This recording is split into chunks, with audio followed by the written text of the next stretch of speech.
How to print from iPhone to Canon printer. To get started, first of all go ahead and open up the Photos application on your phone. The Photos app serves as a central hub for managing, editing, and sharing photos and videos.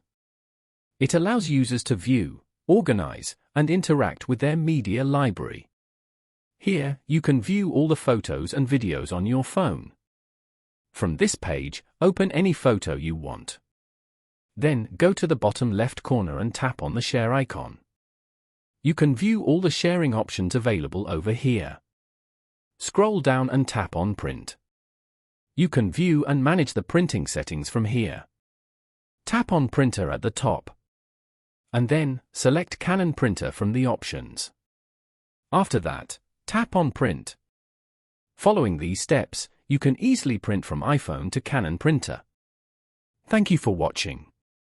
Please leave a like if this tutorial helped you, or leave a comment below if you have any questions related to the video.